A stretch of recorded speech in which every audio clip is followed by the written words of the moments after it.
Não deixar, eu gostaria que, se possível, né, eu gostaria de passar a palavra, uns 5 minutos pelo menos, para o... A gente passa a palavra para ele, depois Pode ser? Tá bom, Então, pode sim. porque eles representam, estão aqui, são parceiros da gente, nós estamos aqui, a ciência, junto, né, para conseguir defender esses pontos. Então, é importante a gente ouvir. Quem vai falar primeiro? Então, o Luiz Davidovich, né, o doutor Luiz, ele é presidente da Academia Brasileira de Ciências, e tem ali o Wildeu de Castro também, presidente da SBPC, para falar um pouquinho sobre a importância na prática para quem está no dia a dia ali da ciência e tudo isso que eu falei aqui. Obrigado, ministro. Obrigado. Então, eu queria, antes de mais nada, cumprimentar os parlamentares aqui presentes, agradecer a essa audiência pública, agradecer ao deputado Félix Mendonça Júnior, presidente da Comissão de Ciência, Tecnologia e Inovação, por essa oportunidade, ao deputado Pedro Cunha Lima, presidente da Comissão de Educação, por estar junto conosco aqui, uma vez que essa questão realmente afeta também diretamente a educação, e dizer que, e cumprimentar, através do ministro Marcos Pontes e do secretário executivo Júlio Semeghini, todos os membros aqui do Ministério de Ciência e Tecnologia, das suas instituições, e que têm sido parceiros nossos. Quer dizer, somos parceiros nessa batalha por uma razão muito simples, porque existe uma compreensão clara, né, em todos nós da importância da ciência e tecnologia para o desenvolvimento nacional. Então, é uma parceria natural que está se realizando na prática. Então, eu quero enfatizar isso aqui. Então, o título da minha apresentação é provocativo, Ciência com a Corda no Pescoço, e eu acho que isso foi mencionado pelo ministro há algum tempo atrás, e o primeiro slide ilustra por que a corda está no pescoço, né? Essa reta descendente pode ser considerada a corda, né, pendurada naquele pico lá de 2013, né, e isso representa a crise fenomenal pela qual passa o sistema de ciência e tecnologia no Brasil. É isso.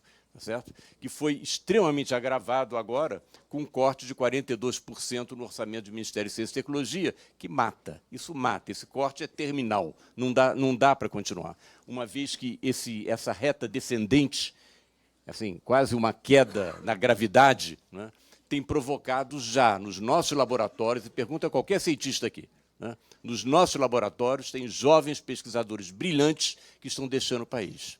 Isso é irrecuperável. Isso, aliás, é um desperdício de recursos para o país, porque nós investimos na formação desses jovens. Eles agora vão exercer a profissão lá fora, porque não têm condições de exercê-la aqui. O que isso está implicando? O que esses cortes sucessivos implicaram? Obsolescência de equipamentos, né? Fuga de jovens, como já mencionei, desmantelamento, começa a haver um desmantelamento de equipes de pesquisa. Em que áreas? Saúde é uma dessas áreas.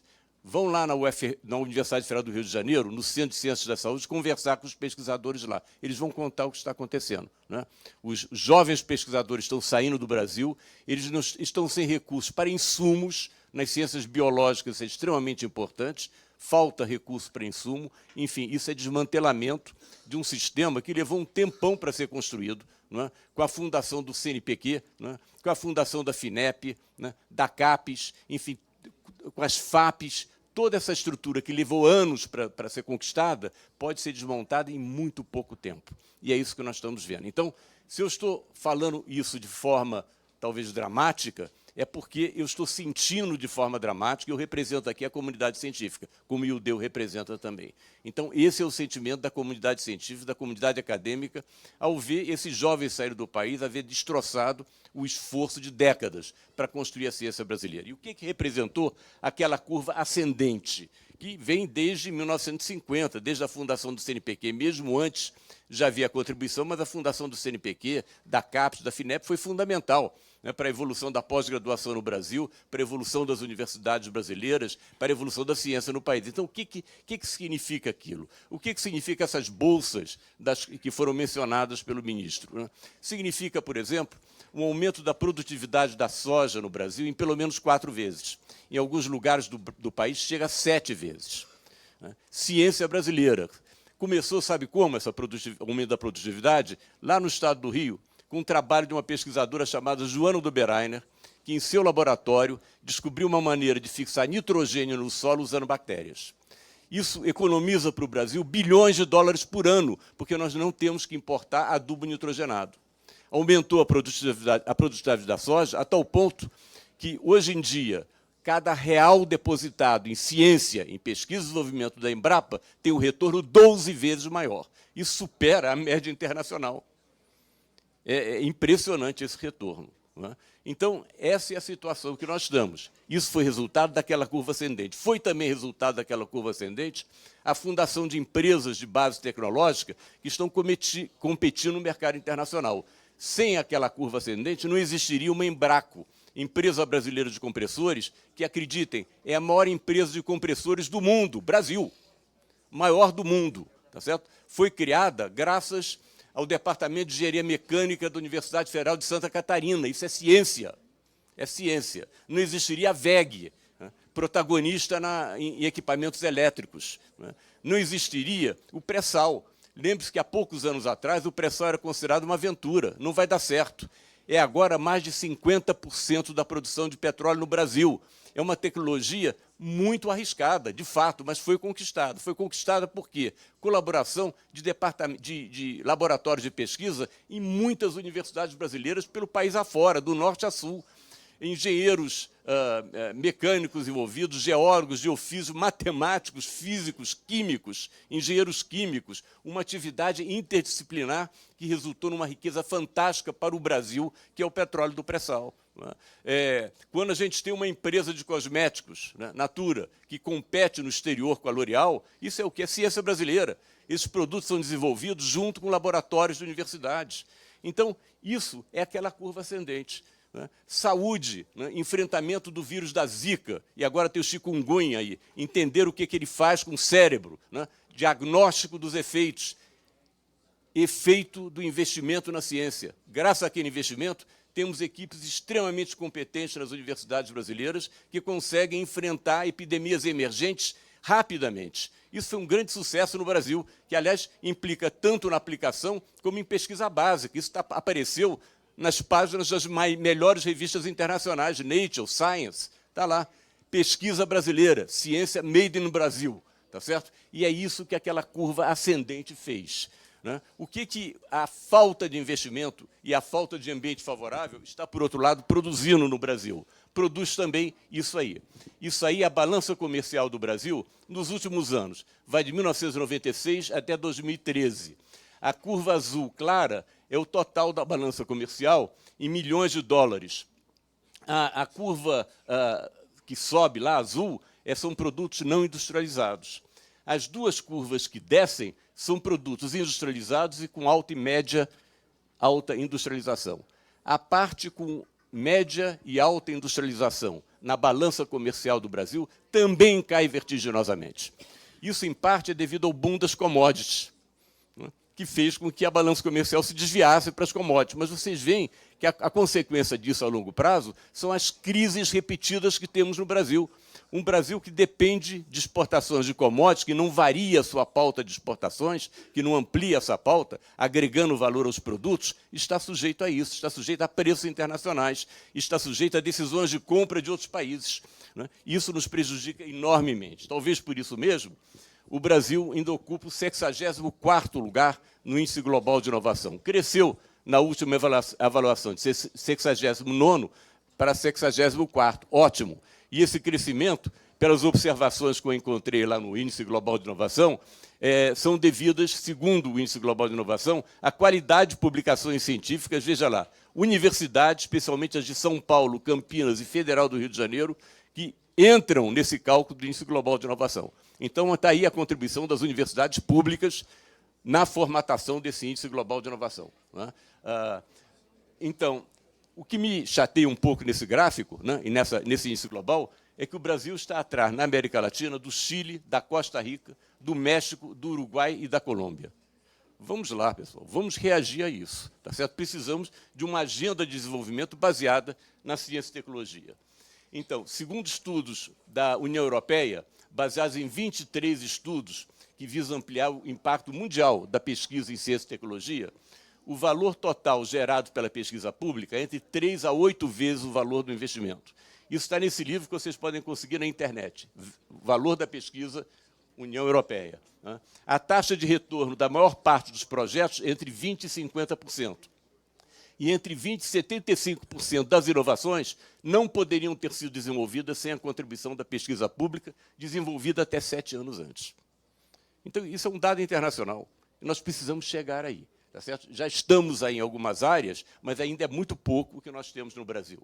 E temos, de fato, grandes desafios. O ministro fez uma lista fantástica, tá certo? Realmente dando um painel bastante abrangente dos desafios nacionais. Por isso mesmo, já que o ministro fez isso, eu gostaria de dar um exemplo. Um exemplo que, para mim, é muito sintomático do que existe no Brasil e do que nós poderíamos ser. A Amazônia representa 59% do território nacional. Junto com os outros biomas, acredita-se que o Brasil tenha 20% da biodiversidade mundial, da qual nós conhecemos apenas cerca de 5%. O que representa isso? Um exemplo. Essa planta que vocês estão vendo lá, que dá um fruto amarelo, é chamada de Endopleura ushi, tem lá na Amazônia. Ushi, na língua dos índios, significa amarelo. Do fruto da planta e do caule extrai-se uma substância chamada bergenina. Está aqui a fórmula dela. O laboratório Merck está vendendo a bergenina no Brasil, purificada a mais que 95%, por R$1.000 o miligrama. Aí eu fui ver qual era o preço do ouro. O preço do ouro é da ordem de R$125 o grama. A relação por peso é de 10 mil. O ministro falou do quilo do satélite. Veja o quilo da bergenina, que vem aqui do nosso solo. E a gente tem que comprar. A bergenina é um anti-inflamatório poderoso. Então, a gente compra pagando um preço altíssimo para algo que está aqui. Então, o Brasil tem todas as condições de ser uma grande potência na área de bioeconomia. O que está faltando? Está faltando a agenda nacional, uma agenda nacional de desenvolvimento. E eu gosto de comparar isso até...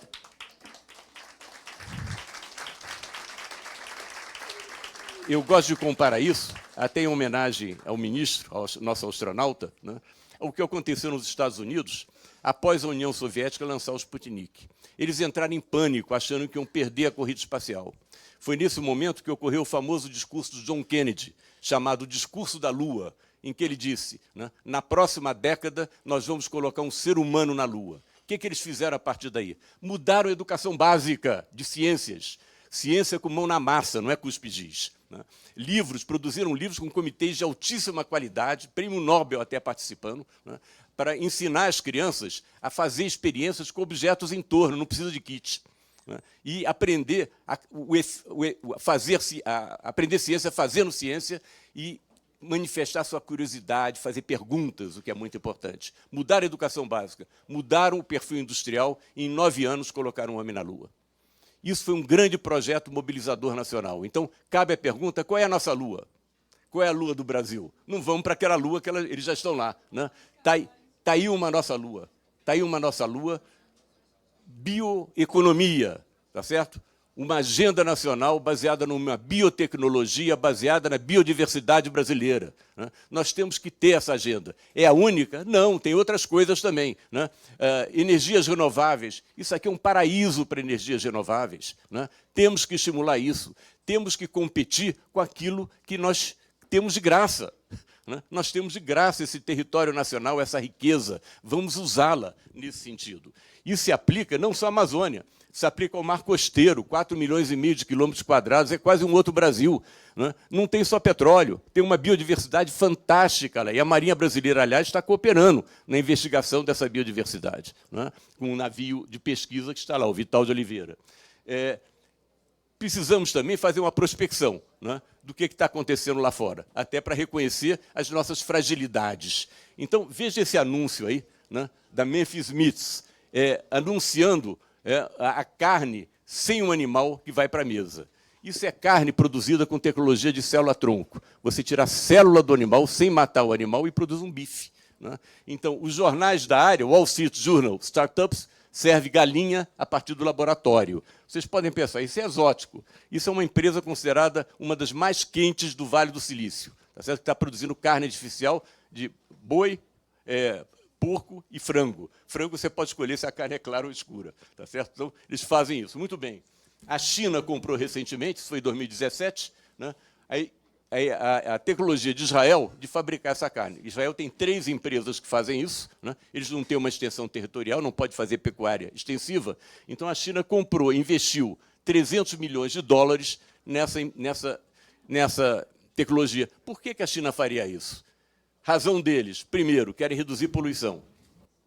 Gado produz poluição. Segundo, né, querem reduzir a dependência que eles têm em relação a importações de carne. Adivinhe quem que isso afeta?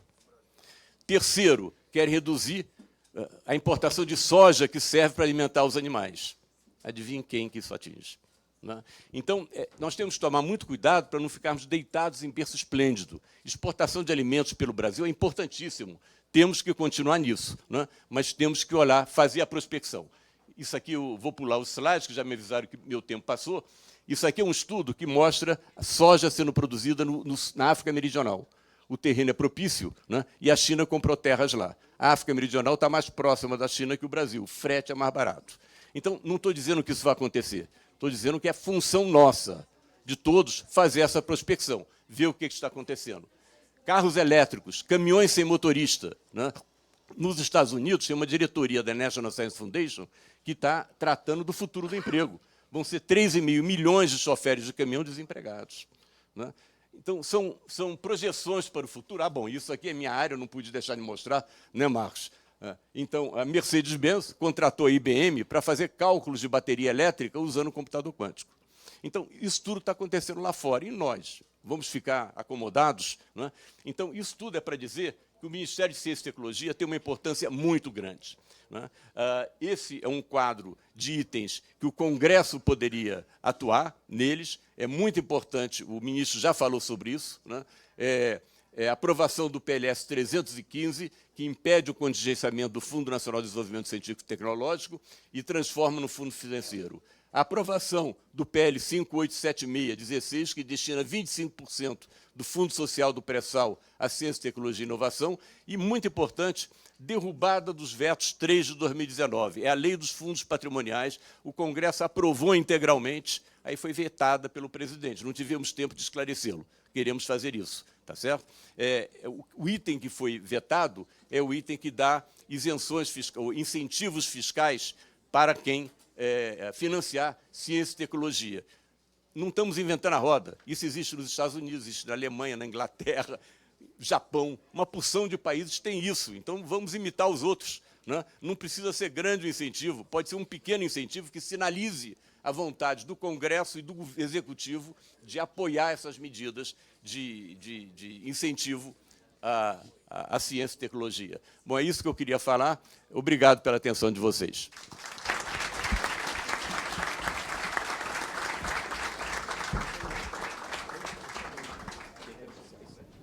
Obrigado, doutor Luiz. Com a palavra, doutor Ildeu de Castro. Peço que seja breve para poder começarmos os palestrantes aqui. Ok, então eu vou tentar. Bom dia, boa tarde a todos vocês. Queria cumprimentar aqui os presidentes das 2 comissões de educação, o Pedro Cunha Lima e o deputado Félix Mendonça. Agradecer muito a participação aqui, o ministro Marcos Pontes, e a presença de todos vocês aqui, os parlamentares, todos os representantes de instituições científicas, de entidades científicas que vieram aqui do Brasil inteiro. Nós temos aqui hoje, deputados, da ordem de 50 entidades científicas presentes, participando desse evento de todas as áreas do conhecimento. Então, aqui isso peço uma salva de palmas.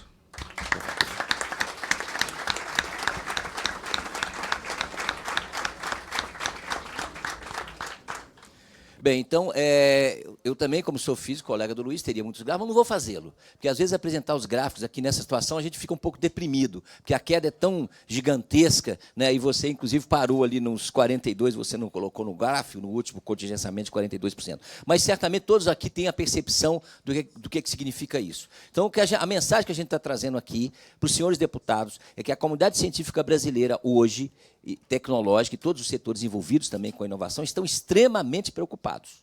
e contam com essa casa para mudar esse quadro. Nós estamos fazendo um esforço grande junto ao governo. Amanhã teremos o dia inteiro de conversa com o ministro, que tem nos acolhido todo o tempo, com a comunidade científica. Vamos discutir isso, mas é fundamental que o Congresso Nacional coloque isso como uma questão prioritária para o país. É uma questão de sobrevivência, de soberania nacional, porque desenvolvimento de país, desenvolvimento sustentável, avanço do país, recuperar a saída de crise, se não tiver desenvolvimento científico e tecnológico, é fake news. Então, a gente tem que dizer que ciência e tecnologia é um elemento essencial para essa recuperação no momento de crise que nós estamos vivendo. 2 ou 3 pontos que eu queria mencionar especificamente. Primeiro, o Luiz mencionou aqui vários casos que a ciência brasileira já fez muito, e a tecnologia brasileira já fizeram muito. Pode fazer muito mais, e nós sabemos disso. Nós sabemos o potencial que tem nas universidades, nas instituições de pesquisa, em todos os setores, nas empresas inovadoras brasileiras, para fazer uma reversão desse quadro. Agora, para isso, precisa ter política pública adequada, feita aqui, e os governos também, evidentemente, colocar o recurso orçamentário adequado. Então, a nossa briga aqui hoje, fundamentalmente, um aspecto fundamental dela é reverter essa redução orçamentária crítica. Aqui se falou do CNPq, e está ali o Azevedo, e sabe o drama que estamos vivendo. O CNPq é uma casa fundamental para a ciência brasileira. Tem a FINEP, o general Valdemar está aqui, né, e sabe também o que significa isso, ter quase 90% do recurso do FNDCT congelado. O que, inclusive, do nosso ponto de vista, não se sustenta legalmente, porque esse recurso vem de setores econômicos, através dos fundos setoriais, para pesquisa e desenvolvimento. Então, como é que ele tem outras finalidades? Então, nós não entendemos um fundo dessa importância para a ciência brasileira, para os empresários, para a subvenção econômica, que é essencial para a gente reverter esse quadro. Outra preocupação nossa da agência, nesse momento, é a CAPES. A CAPES também é uma agência fundamental da pós-graduação brasileira, que é responsável por grande parte da pesquisa feita no Brasil e que também está com uma redução da ordem de 20%. Isso significa que a CAPES vai ser profundamente atingida. E nós temos a preocupação com o portal dos periódicos, com a pós-graduação, com a educação básica. E o ministro tem levantado isso todo o tempo. A questão da educação no Brasil é uma questão crucial para o país como inteiro e para a ciência e tecnologia. Precisamos mudar a educação feita em ciências no Brasil. E, para isso, esses programas todos têm que ser valorizados. E a CAPES é uma agência fundamental para isso. Então, esses pontos eu acho que são essenciais do ponto de vista de recurso. Agora, é fundamental a gente mostrar também, como foi dito, e essa eu acho que é uma falha nossa da comunidade científica brasileira, das nossas instituições, não ter mostrado cada vez mais e com clareza o que nós fazemos para a população brasileira saber que a ciência brasileira já produziu muita coisa. Aqui foi dado o exemplo da agricultura tropical, e quem lê o balanço social da Embrapa desse ano fala que a cada real investido na Embrapa tem 12,6 de retorno. 12,6. Então, o mantra que nós falamos e que o ministro fala, que recurso para ciência e tecnologia não é gasto, é investimento rentável. E muito rentável em diversos setores. Certamente temos de aprimorar muitos outros. Mas isso é uma questão que tem que ficar muito clara da importância do retorno que a ciência brasileira já deu e pode dar para a economia brasileira. Porque aquela balança comercial poderia estar em situação muito mais séria se nós não tivéssemos o desenvolvimento em algumas áreas, como a agricultura tropical, como a questão do pré-sal, como já foi dito, mas pode reverter aquilo com outros setores, como já foi mencionado aqui pelo Luiz, a questão da Amazônia, a questão do mar, a questão das novas tecnologias, né? E aqui a gente tem a presença do Marcos Pimenta, que dirige o centro mais avançado de nanotecnologia do Brasil, criado recentemente lá na UFMG. É uma área que tem um potencial imenso. Agora, para isso, precisa ter recurso, precisa ter política pública adequada. E eu termino dizendo que essa questão, se a gente compara com outros países, na década de 70, a China tinha um PIB menor que o brasileiro. Veja qual é o PIB da China hoje. Por que aconteceu isso? A Coreia, a mesma coisa. Estava atrás do Brasil em 1970, com a metade quase do PIB brasileiro. Hoje está muito além. Por quê? O que fez a diferença nesses países? Política pública de educação, de ciência e tecnologia, evidentemente, outras questões também têm que ser apontadas, mas esses são fatores essenciais que permitiram essa reversão. Para vocês terem ideia, a Alemanha, e saiu na revista Science semana passada, está investindo para o ano próximo em nanotecnologia, tudo que o Ministério de Ciência e Tecnologia está investindo em toda a ciência brasileira. Em nanotecnologia. Alemanha, que é um país bem menor que o nosso. mas tem um desenvolvimento muito grande. Por quê? Porque apostou na ciência e tecnologia como elemento essencial. Então, em nome da comunidade científica brasileira, a gente traz essa preocupação e registrar que isso é essencial para a soberania e precisa estar encadeado numa ação concertada de uma agenda nacional. Nós estamos aqui hoje e amanhã no Congresso Nacional. À tarde lançaremos a nossa iniciativa para a ciência e tecnologia no Parlamento, às 17 horas, para o qual convidamos todos vocês e todos os parlamentares, que é a comunidade científica brasileira toda lançando iniciativa para estar permanentemente dentro do Congresso. Porque nós aqui estamos reivindicando coisas, mas nós estamos trazendo também alternativas, nós queremos discutir com os deputados, nós queremos discutir as pautas nacionais, porque a ciência e tecnologia é um elemento essencial para isso. Então, nós contamos com todos vocês e, certamente, a ciência e tecnologia é um elemento fundamental para um país que tenha desenvolvimento sustentável e que tenha soberania. Muito obrigado. Muito obrigado, doutor Ildeu de Castro. Quero passar